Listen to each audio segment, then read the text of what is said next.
여러분 안녕하십니까? 박용의 뉴스라이브 문을 엽니다. 최근 서울시에서 이 서울시 공공자전거 따릉이가 화두에 올랐다고 하죠. 하반기에 전 자치구로 확대되지만 달릴 공간도 부족하고 안전장비도 취약하다는 겁니다. 그러고 보니까 이 따릉이 타면서 헬멧 쓰신 분들 거의 못 본 것 같은데 무엇보다 자신의 안전은 가장 먼저 스스로 지켜야 한다는 점 잊지 마시길 바랍니다. 오늘도 다양한 소식 준비했습니다. 9월 6일 박용의 뉴스라이브 지금부터 시작합니다. 오늘의 헤드라인입니다. 평창 올림픽 기간 동안 인천공항과 강릉을 오갈 KTX 올림픽선의 정차역을 두고 양평의 민심이 갈리고 있습니다. 지난 주말 개통한 우이신설 경전철 이용객 10명 가운데 4명이 노인과 장애인 등 무임 승객으로 나타났습니다. 재활용의 디자인과 활용도를 더한 제품을 만드는 업사이클링 센터인 새활용 플라자가 문을 열었습니다.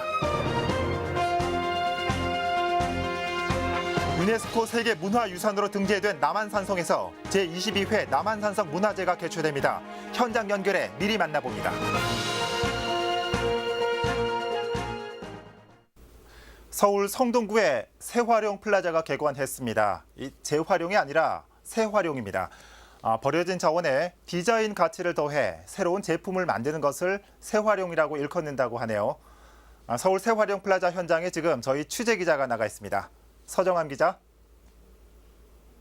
네, 저는 지금 서울 새활용 플라자에 나와 있습니다. 네, 이 새활용이라는 단어가 아직 익숙지 않습니다. 이 흔히 말하는 재활용과는 어떤 차이가 있습니까?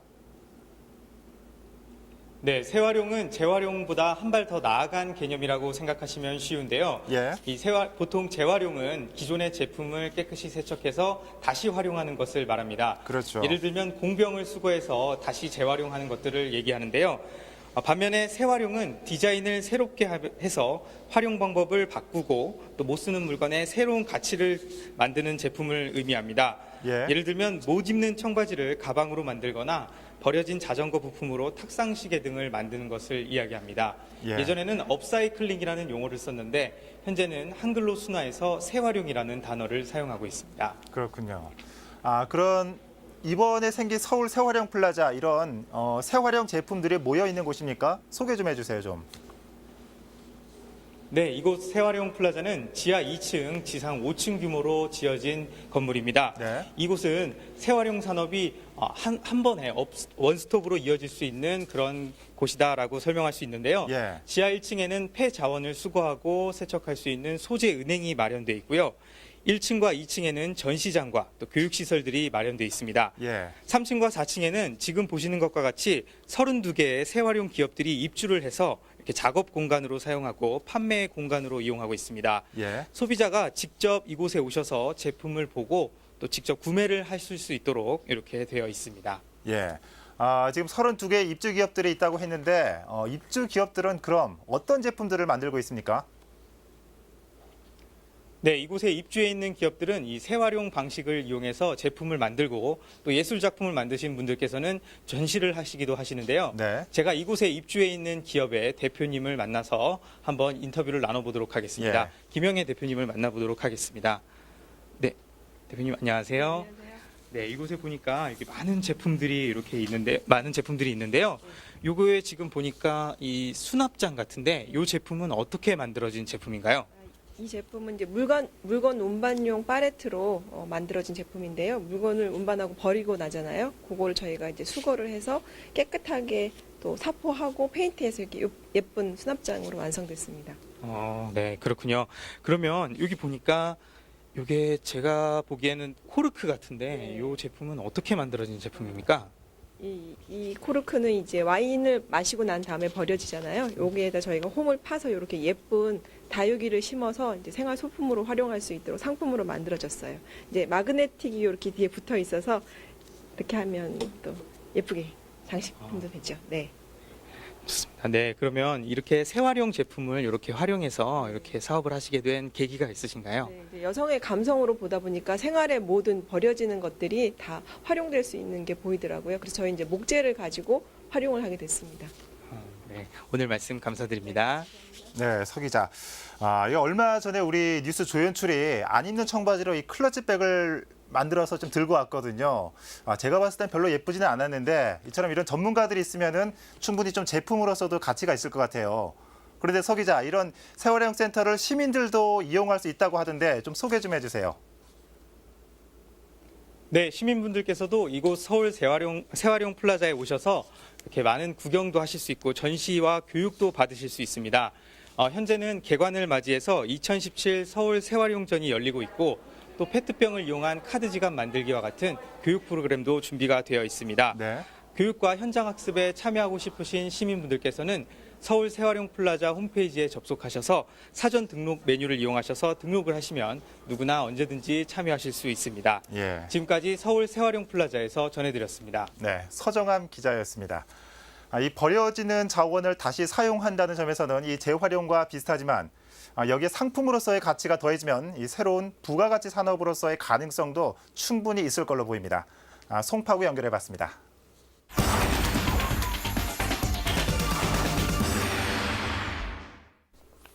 네, 이 본격적인 축제의 계절 가을을 앞두고 우리 민족의 호국 성지인 남한산성에서 특별한 축제를 앞두고 있다고 합니다. 제22회 남한산성 문화제를 미리 만나봅니다. 지금 현장에 저희 취재 기자 나가 있습니다. 양재정 기자.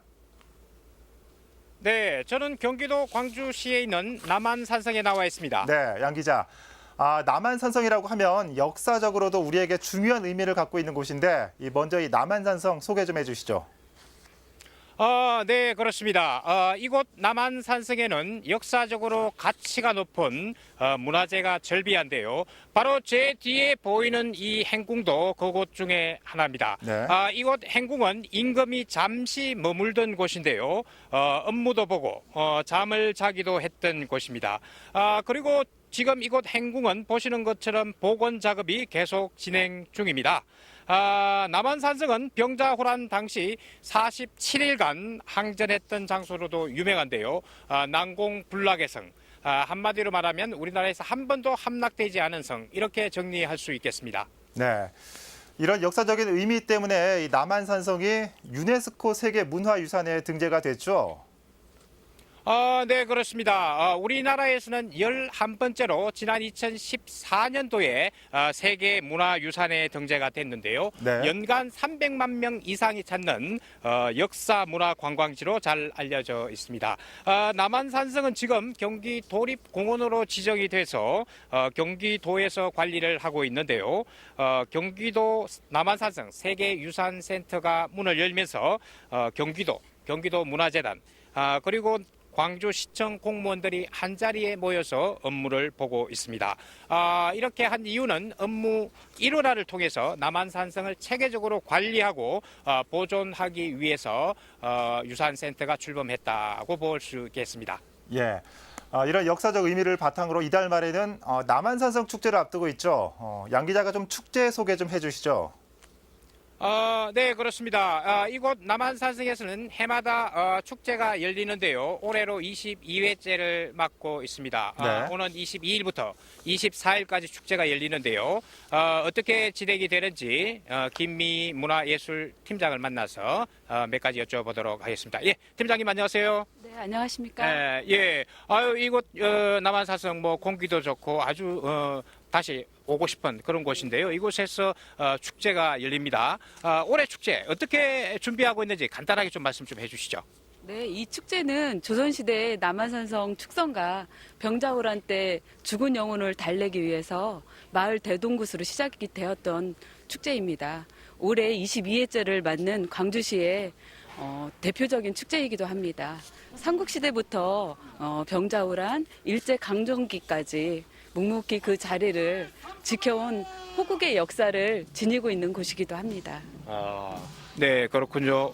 지역의 어떤 축제가 이렇게 규모가 커지면서 시에서 진행하는 축제로 이렇게 발돋움했다 이렇게 볼 수 있겠군요. 자, 그렇다면은 이곳에 많은 관광객들이 오는데요. 올해도 이 관광객들을 끌어들이기 위해서 여러 가지 프로그램 준비된 걸로 알고 있습니다. 새롭게 되는 거라든지 아니면 기존에 어떤 것들을 보면 좋은지 간단하게 좀 설명을 좀 해주시죠. 이번 축제의 주제는요, 걸어보고 만져보고 느껴보자 세계문화유산 광주 남한산성이라고 개최됩니다. 저희 이 남한산성 문화제는 치고수학대 퍼레이드하고요. 남문 수의군점식인데요. 남문 수의군점식은 군인들이 교대 근무식이기도 합니다. 이런 남한산성의 역사적 가치와 의미를 재조명하는 역사 재현 프로그램들과 문과 묵과시험, 그다음에 군영체험 등 다양한 전통체험을 중심으로 구성되어 있고요. 그리고 작년과 달리 이번에는 산성 버스킹, 마당극, 퓨전 태권무, 남한산성의 희노애락을 표현하는 퓨전 창작 무용과 가까이서 호흡할 수 있는 무대 공연하고요. 그다음에 산성음식 시연회, 그다음에 이제 효증객 및 다문화 체험 등 다양한 프로그램을 준비하여 관람객을 맞이할 준비를 하고 있습니다. 네, 뭐 들어봐도 아주 다양한 행사들이 열리는 것 같은데요. 축제 준비 잘 하시고요. 저도 꼭 시간 내서 한번 오도록 하겠습니다. 예, 오늘 말씀 감사합니다. 네, 감사합니다. 네, 지금 방금 말씀드린 것처럼 남한산성 문화제 아주 다양한 행사들이 마련이 되어 있습니다. 네. 우리 아이들에게는 남한산성의 역사도 가르쳐주고 가족끼리 체험 행사도 즐기면서 성큼 다가온 가을을 즐겨보는 것도 괜찮을 것 같습니다. 지금까지 경기도 광주시에 있는 남한산성에서 전해드렸습니다. 네, 양재정 기자 수고했습니다. 이 유네스코 세계 문화유산에 등재된 만큼 이 전 세계가 남한산성의 가치를 인정한 건데 이 가을의 문턱에서 가족과 함께 나들이 계획 한번 세워보시는 것도 좋을 것 같습니다. 그리고 앞서서 말미에 제가 새화령 플라자를 소개하면서 마지막에 이 송파구라고 했는데 성동구로 정정하도록 하겠습니다. 자, 경기도 광주시 남한산성 연결해봤습니다.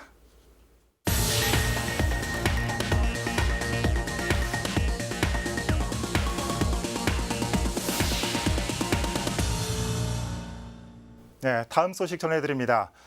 평창 동계 올림픽 기간 동안 인천공항과 강릉을 오갈 KTX 올림픽선이 양평군의 민심을 동서로 갈라놓는 불씨가 되고 있습니다. 다름 아닌 정차역을 어디로 할지 때문입니다. 오용석 기자입니다. 내년 3월 9일부터 18일까지 인천공항과 강릉 사이를 오갈 KTX 올림픽선을 놓고 양평군 지역사회가 논란에 휩싸였습니다. 양평군 운행 구간 중 정차역이 서부권인 양평역이 되느냐, 동부권인 용문역이 되느냐 때문입니다. 양평 군읍이잖아. 여기가 읍 소재지 군 소재지 서야지 면 소재지 선다는 거는 이해가 안 되죠. 그거는. 용문 발전을 위해서 간단해요. 용문 여기 상권이라든가 모든 발전을 위해서. 특히 지난달 22일 코레일 측에서 KTX 올림픽선이 양평역에 정차할 것이라는 입장을 밝혀오면서 정차역을 결정할 때는 역세권이라든가 종합적인 걸 검토를 해서 결정을 하고 있고요. 그 사전에 양평군하고 협의를 해서 당초 용문이었는데 양평으로 바꾸고 이런 협의를 한 적이 없습니다. 용문역 정차를 희망하는 동부권 주민들이 집회까지 열어가며 반대의 목소리를 높이고 있습니다. KTX 용문역에 정차하라! 정차하라! 그렇다면 양평군 지역사회가 동계올림픽 기간 단 9일만, 그것도 일부 열차만 정차할 것이라는 KTX 올림픽선에 주목하는 이유는 과연 무엇일까? 그 답은 어쩌면 물밑에서 들끓고 있는 부동산 시장에서 찾을 수가 있습니다. 아직 발표된 건 아니라도 개발될 게 많죠. 그 바람에 많이 올라갔지. 또 여기 KTX 쓴다 하니까 난리가 났지. KTX 올림픽선 운행이 끝난 내년 3월 중순 이후부터는 신형 고속철인 EMU 열차가 양평군을 거쳐 상시 운행하게 됩니다. 이 열차의 양평 구간 정차역 결정은 해당 지역 주거 환경에 큰 영향을 줄 텐데요. 이번 KTX 올림픽선 정차역 선정이 양평역이냐 용문역이냐 어디로 정해질 것이냐와 그 궤를 같이 하지 않겠냐는 게 양평 지역사회의 주된 관측입니다. 라이브 서울 경기 케이블 TV 오용석입니다. 그제 우이신설선의 첫 출근길 모습 전해드렸습니다. 새로운 지선 교통수단으로서의 역할이 기대되고 있는데 이번 기사에서는 문화를 강조한 우이신설 경전철의 모습과 이 환승이라는 기능적인 측면을 다시 한번 짚어드립니다. 진기훈 기자입니다. 마치 갤러리에 온 듯 승강장 통로 벽면에는 미술 작품들이 걸려 있습니다. 화려한 색채를 자랑하는 천경자 화백의 작품은 물론 여러 개성 있는 작품들도 쉽게 만나볼 수 있습니다. 신설동역과 성신여대 입구역을 포함한 6개 역에 마련된 아트 스테이션입니다. 일부 열차들은 달리는 미술관으로 꾸며져 개성 넘치는 작품들을 열차 안에서도 만나볼 수 있습니다. 역사와 열차 모두 상업 광고를 빼고 그 자리에 문화를 넣은 겁니다. 전 구간 지하로 운행되는 만큼 기존 지하철과의 환승도 지하에서 이루어집니다. 환승거리가 짧아 북적이는 출퇴근 시간은 물론 언제든 편리하고 빠르게 이용할 수 있는 겁니다. 그 환승하고 이렇게 하는 게 너무 안에서 이렇게 돌아가니까 편하고 좋아요. 환승하는 것도 생각보다 거리도 길지 않고요. 복잡하지도 않고 괜찮았어요. 좋았어요. 그동안 교통이 불편했던 강북 지역에서는 이제 우이신설선으로 도심에 빠르게 접근할 수 있게 됐습니다. 원래 버스 타고 수요까지 지하철로 갈아타는 게 좀 오래 걸렸는데 바로 이렇게 타고 성신여대까지 바로 오니까 시간이 훨씬 단축된 것 같아요. 문화를 담고 달리기 시작한 우이신설 경전철. 시민들의 또 다른 발로 자리매김할 준비를 마쳤습니다. 딜라이브 서울 경기 케이블 TV 진기훈입니다.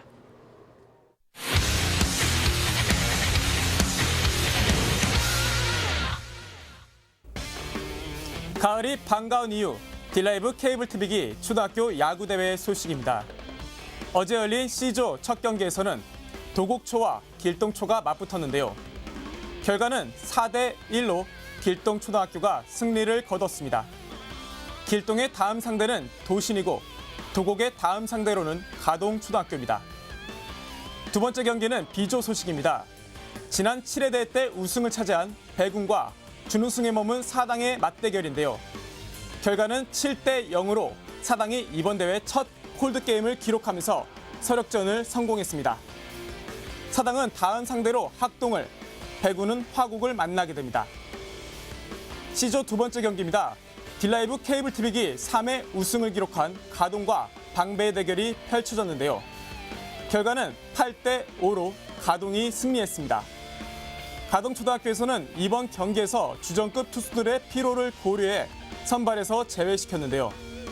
주전급 투수들이 투입되면 얼마나 더 막강해질지 기대됩니다. 다음으로는 B조 두 번째 경기입니다. 역삼과 화곡이 실력을 겨뤘는데요. 화곡이 1점 차이로 역삼을 꺾었습니다. C조 마지막 경기입니다. 둔촌과 도신의 경기인데요. 접전 끝에 둔촌이 6대5로 역전했습니다. 각조 순위를 살펴보겠습니다. 사당과 화곡이 각각 1승을 거두면서 B조 선두를 달리고 있고요. C조에서는 가동과 길동, 둔촌이 조 선두를 달리고 있습니다. 오늘 경기 일정 살펴보겠습니다. A조와 D조의 경기가 치러지는데요. A조 첫 경기에서는 1패를 맛본 중배와 조 선두를 달리고 있는 효재가 맞붙게 됩니다. D조 첫 경기는 인원과 고명, A조 두 번째 경기는 지난해 우승팀이죠. 강남과 남정초등학교, 마지막 D조 마지막 경기입니다. 갈산과 봉천의 대결이 진행됩니다. 가을의 반가운 이유, 딜라이브 케이블 TV기 초등학교 야구대회 소식이었습니다. 이어서 이번 대회에 참가한 선수들의 심정을 담은 소식 전해드립니다. 강남초등학교에서 등번호 18번을 부여받은 김태현 선수가 첫 경기 선발 투수로 나섰습니다. 1회 말 홈런에 이어 안타까지 내줬습니다. 답답한 마음에 모자를 고쳐 써보기도 했지만 경기 흐름은 좀처럼 회복되지 않습니다. 올해 들어 팔꿈치와 손가락에 부상을 입으면서 수개월간 공백기를 거친 탓에 제대로 된 기량을 발휘하지 못하고 있는 겁니다. 포기하지 않고 끝까지 전력 투구를 이어갑니다. 중학교 진학을 앞두고 출전하는 마지막 대회이기 때문입니다. 메이저 생각이 있습니다. 지금 여기서 못하면 중학교 시합도 잘 못할 것 같은 느낌이 듭니다. 다음부터는 좀 확실하게 던지고 더 오늘보다 더 좋은 피칭을 할 수 있게 하는 겁니다. 김태훈 선수와 등번호는 같지만 다소 체격이 작은 중대초등학교의 18번 유동주 선수입니다. 경기 전 몸풀기에 들어갔는데 긴장은커녕 웃음이 만개합니다. 야구를 시작한 지 얼마 되지 않아 이번 경기에서는 선발되지 못했지만 출전한 선배 선수들을 응원하며 꿈을 키워나갑니다. 한 번도 나간 적은 없어요. 경기에 못 나가도 나중에 경기에 뛸 수 있는 게 너무 좋고. 총 23개의 학교가 참가한 딜라이브 케이블 TV기 초등학교 야구대회. 선수들이 느끼는 떨림의 이유는 각기 다르지만 함께 꿈을 키워나가는 자리인 것은 분명해 보입니다. 딜라이브 서울 경기 케이블 TV 이재용입니다. 우이신설 경전철의 개통 첫 주말 이용객 10명 가운데 4명이 무임 승객인 것으로 조사됐습니다. 서울시의 우이신설선 수송 현황에 따르면 지난 주말인 2일과 3일 우이신설선을 이용한 총 승객은 11만 7,185명으로 조사됐습니다. 이 가운데 환승 승객을 제외한 순수 우이신설선 이용객은 8만 4,743명이었고 이 중 38.3%인 3만 2천여 명은 65세 이상 노인과 국가유공자, 장애인 등 무임 승객이었습니다. 한편 개통 후 가장 붐볐던 역은 4호선 환승역인 성신여대 입구역이고 다음으로는 신설동역이었습니다.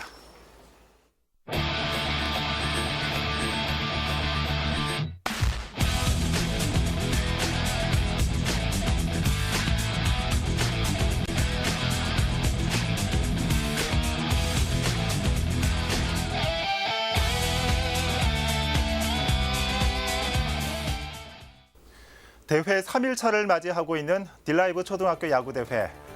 참가한 23개 초등학교 가운데 어쩌면 이번이 선수로서 마지막 대회일지도 모르는 아이들도 있습니다. 바로 이 40년 역사를 자랑하는 둔촌 초등학교 야구부 얘기입니다. 이 강동구 아파트 재건축으로 학교마저 문을 닫게 생겼는데 이 전학 갈 학교와 운동할 곳이 마땅치 않다고 하네요. 이 어른들이 정해놓은 기준으로 꿈을 이룰 수도 있는 아이들. 어쩌면 선수로서 마지막 그라운드를 달리고 있을 둔촌 초등학교 야구부의 멋진 경기를 응원하겠습니다. 박용의 뉴스라이브 마칩니다. 시청해 주셔서 고맙습니다.